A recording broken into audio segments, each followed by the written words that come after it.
Assalamualaikum warahmatullahi wabarakatuh. Asyhadu an la ilaha illallah wa asyhadu anna Muhammadar Rasulullah la haula wala quwata illa billahil aliyil azim ila hadratin Mustafa Muhammad sallallahu alaihi wasallam. Al-Fatihah. A'udzu billahi minasyaitonir rajim. Bismillahirrahmanirrahim. Bismillahirrahmanirrahim. Iyyaka na'budu wa iyyaka nasta'in. Ihdinas siratal mustaqim. Siratal ladzina an'amta 'alaihim ghairil maghdubi 'alaihim waladdallin. Hajatina wa hajatikum min hajati. Barakatul Fatihah. A'udzu billahi minasyaitonir rajim. Bismillahirrahmanirrahim. Alhamdulillahirabbil alamin arrahmanirrahim maliki yaumiddin. Iyyaka na'budu wa iyyaka nasta'in. Ihdinas siratal mustaqim. Siratal ladzina an'amta 'alaihim ghairil maghdubi 'alaihim waladdallin. A'udzu billahi minasyaitonir rajim. Bismillahirrahmanirrahim. Allahumma sholli ala sayyidina Muhammad amma ba'd. Kita ngaji membahas tentang bagaimana eh, di dalam diri manusia itu bahwasanya ada dua nur. Kita bahas yang pertama, nurullah dulu. Jadi nurullah itu apa? Cahaya yang di situ cahaya ya datullah. Jadi an-nuru maknane datullah. Allah itu bercahaya. Jadi cahaya Allah, nur Allah itu dibagi menjadi dua, yaitu nur Muhammad, yang kedua nur syaitan. Jadi nur Muhammad itu ditempatkan di mana dan nur syaitan itu ditempatkan di mana. Jadi semuanya uh, ditempatkan oleh Allah ya di bumi ini, di langit bumi, termasuk sebagian makhluk Allah semuanya. Jadi ibaratnya umpama ning menungso itu mau ada dua nur. Nur Muhammad yang menunjukkan suatu keimanan, nur syaitan yang menunjukkan suatu kemunafikan atau sesuatu hal yang bersifat kegelapan. Jadi sebenarnya kita ini termasuk bagian dari orang yang tersinar dengan nurullah, yang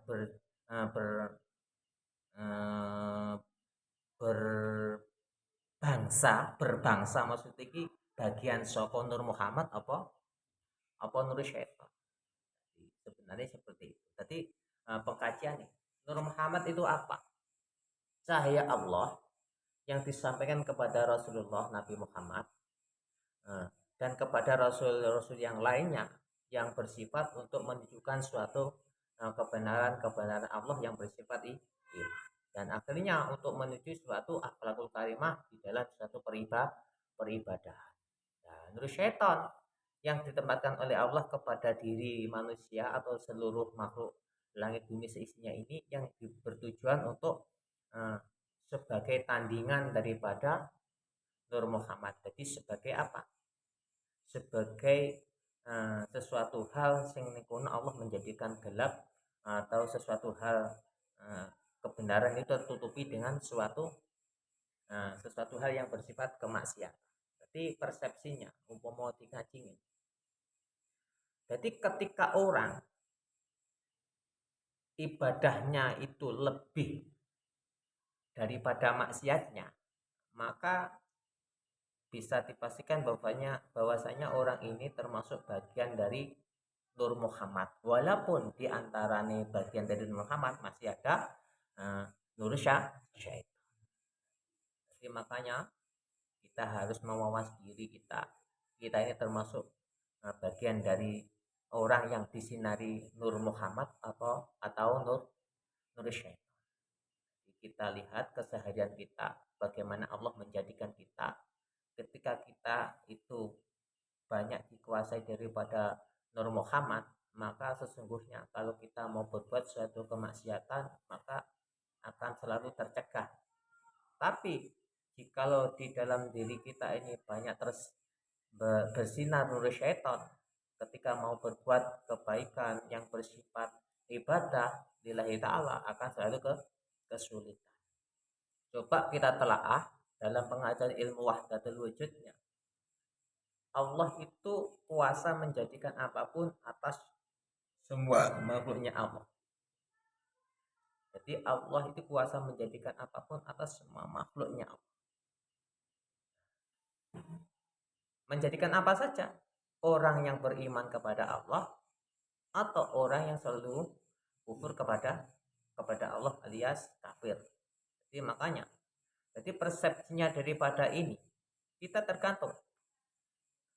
Ketika kita dijadikan oleh Allah dalam lingkup sinarnya Nur Muhammad atau cahayanya Nur Muhammad, maka kita di dalam beribadah kepada Allah akan mudah gampang mendapat hidayah Allah. Tetapi jikalau diri kita ini tersinari dengan nur syaitan, maka gampang tidaknya di dalam kita melakukan ibadah itu sangat ditentukan oleh seberapa Nur Muhammad itu menyinari kita. Kalau Nur Muhammad itu cuma kecil, maka nur syaitan itu lebih besar, maka sulit untuk kita beribadah. Jadi ibaratnya kita mau diri. Ibaratnya biasanya wong kadang sholat itu aras-arasan. Karena apa? Itu tadi nur syaitan yang menguasai kita. Terus nalikone wong sing ahli ibadah kate mau bertempat atau mengunjungi tempat yang bersifat maksiat, dia merasa keberatan. Itu berarti lingkupnya dia disertai nur Muhammad. Makanya setiap langkah itu pasti ada tujuan. Kalau nur syaitan yang menguasai daripada manusia ini tadi menuju di tempat yang bersifat kebaikan atau peribadahan, pasti ada tujuan merusak.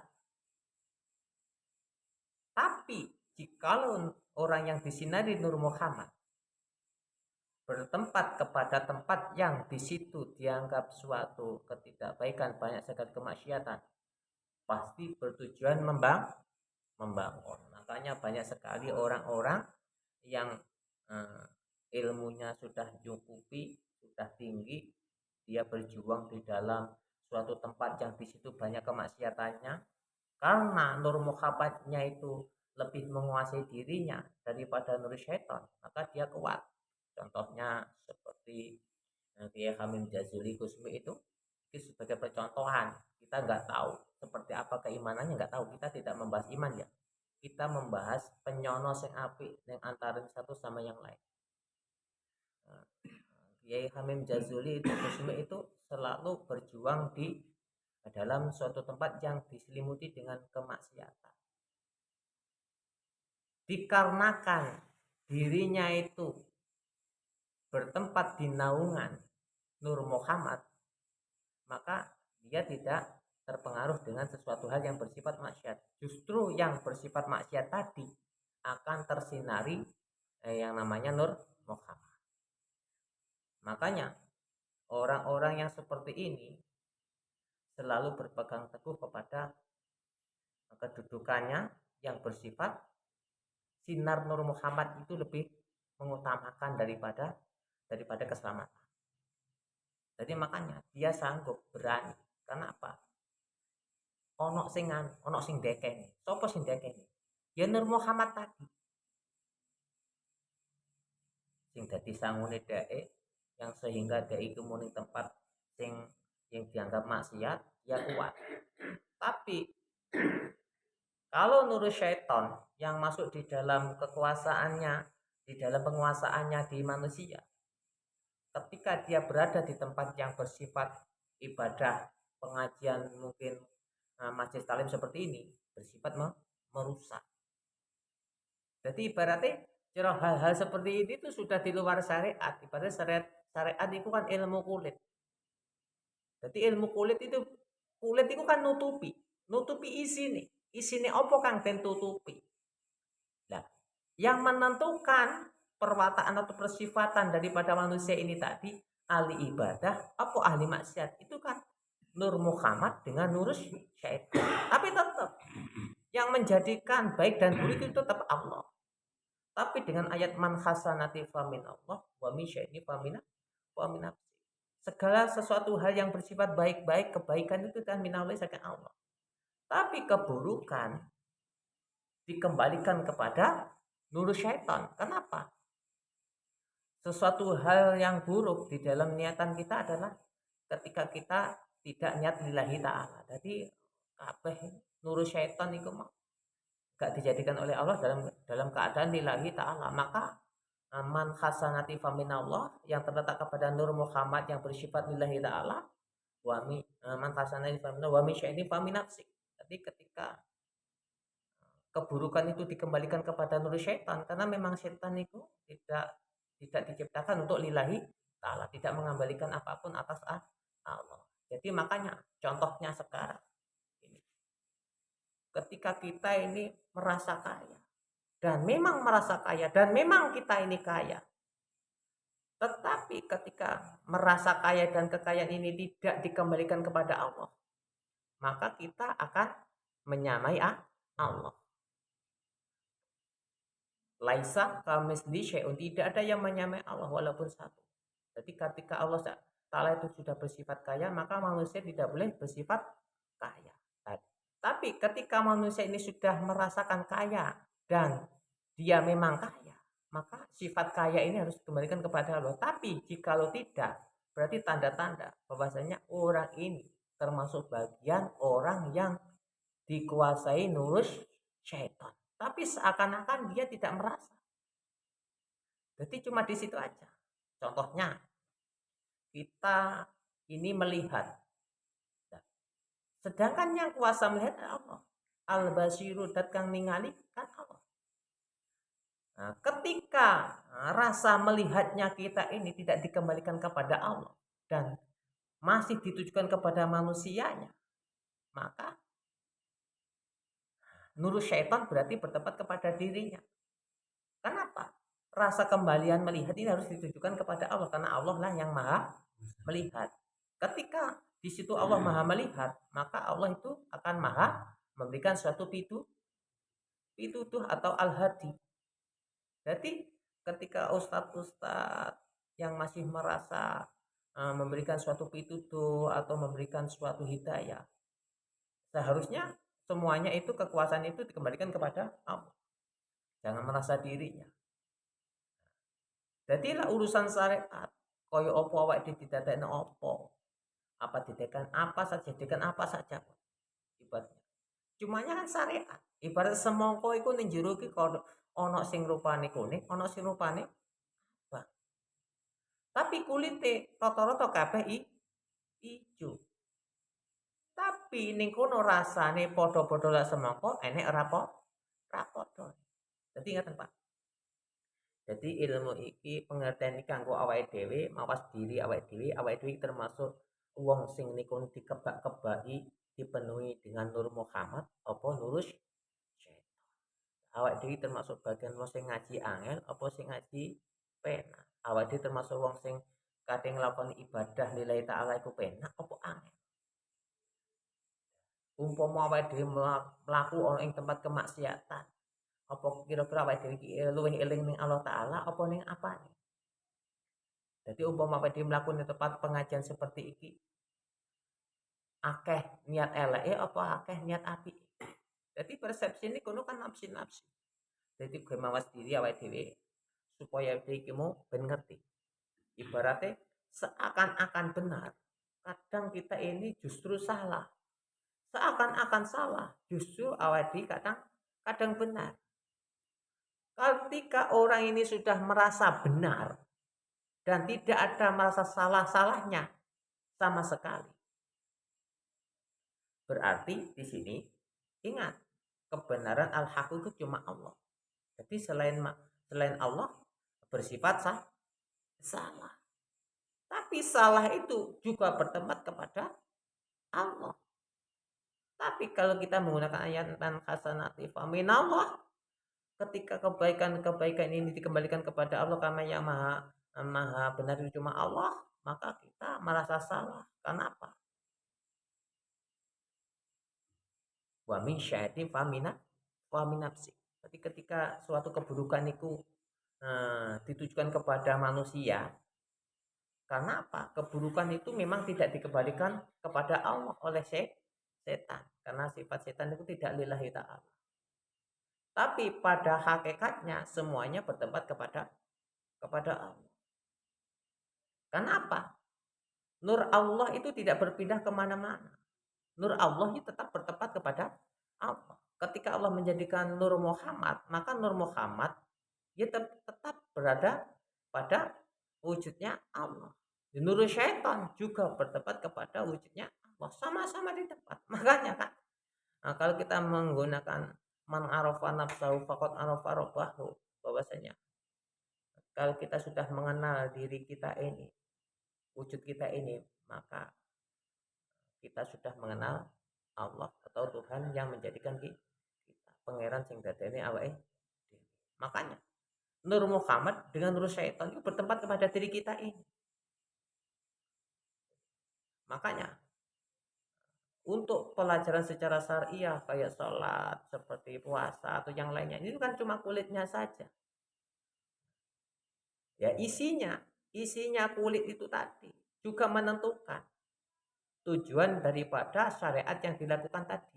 Contoh nih, ketika orang itu di dalam dirinya wis dikuasai nur syaitan, nalikane dhek iki mau lakoni salat mung krana izin utawa krana pamer. Tapi nalikane Nur Muhammad iku berada dirinya kepada dirinya mengebak ning awake ning dhek. Maka kita melakukan salat lillahi ta'ala. Jadi bedanya di situ. Jadi wong mlaku ning alam donya iki wong ibadah ana sing krana ngene karo ngono krana kancane atau krana sapa wae. Enek wong ibadah krana lillahi ta'ala. Jadi itu sebagai ukuran. Terus enek sing ning kono seneng ning kemaksiatan tok. Iku wis bagane dhewe-dhewe. Jadi krana apa? Yang satu itu ditempati Nur Muhammad, yang satu ditempati Nurus Syaitan. Nah, untuk mengawas diri pada diri kita ini, karena Nur Muhammad, Nur Syaitan bertempat kepada satu wujud yang sama, itu wujudnya Allah. Dengan kalimat La ilaha illallah, maka sesungguhnya semuanya itu digerakkan atau dijadikan atas izin Allah, biidnillah. Tapi makanya ketika kita ini bertempat kepada sesuatu hal yang kita tidak jelas, maka kita harus menerangkan pada diri kita ini sendiri. Jadi menerangkan, madang nih sebenarnya tujuanku urip itu apa, tujuanku hidup itu apa, tujuan saya hidup. Jadi diterangkan. Kalau memang benar-benar kamu bagian daripada umat Nabi Muhammad, maka di dalam diri kamu pasti dikebak-kebai yang namanya Nur Muhammad. Nur Muhammad itu keimanan kepada Allah. Tapi jika di diri kamu itu dikebak-kebai nur syaitan, maka apa yang kamu lakukan pasti akan tertinggal di dunia ini. Contohnya sholat krono pamer, sholat krono tujuan ngene ngono. Jadi persepsinya cara wong ibadah iku mung krana donya bareng. Kenapa? Dikono ditunggangi apa? Nur syaitan. Tapi kalau dhek salat iku krana akhirate, krana Allah taala lillahi taala. Iku berarti dikono bersinar dengan jelas atau terang. Makanya ketika orang berwudu kok ning kono keyakinannya yang menjadikan suci itu air, maka sesungguhnya itu cara nur syaitan untuk membuat suatu acara yang di situ manusia ini merasa benar tapi dalam kondisi bertempat kepada nur syaitan. Tapi dia merasa benar karena ketidaktahuan nih atas tauhid yang dia pegang. Maka dia berkeyakinan bahwasanya yang menjadikan dia suci adalah air. Padahal itu dia merasa benar karena dia sudah berwudu melakukan suatu syariat, dia sudah merasa benar dan dia sudah merasa suci. Tapi ketika dikaji ulang, ternyata dia bertempat kepada nurus syaitan. Mengapa kok bertempat kepada nurus syaitan? Karena dia lupa bahwasanya yang menjadikan kita ini suci adalah Allah. Jadi orang-orang yang dikebak-kebai Nur Muhammad, maka ketika dia melakukan suatu syariat, maka dia akan berpegang teguh kepada keyakinannya kepada melakno. Syariat itu ibaratnya cara mlaku, ilmu kulit. Nah, jadi sampean tak nyawang semangka iku mek trimo kulite tok. Sampean kate cerita apa? Gak eruh sampean rasane semangka. sing sampean roh rasane wong nyawang. Tapi lek sampean semangka mbok pecah terus mbok pangan isine, rupane semangka iki mekur sremo nek kono ana rupa abang utawa kuning, lak wis dipangan lebu wis dirasakne. Maka rupane syariat manggone ana ing angen. Nah, paham gak ya? Dadi rupane syariat manggone ana ing angen. Nah, dadi pengajian iki kudu terus meneh. Nah, dilanjutkan kembali. Kok yang pun cukup. Menawa kau ada pertanyaan ditanyakan. Muka-muka ada manfaatnya. Wassalamualaikum warahmatullahi wabarakatuh.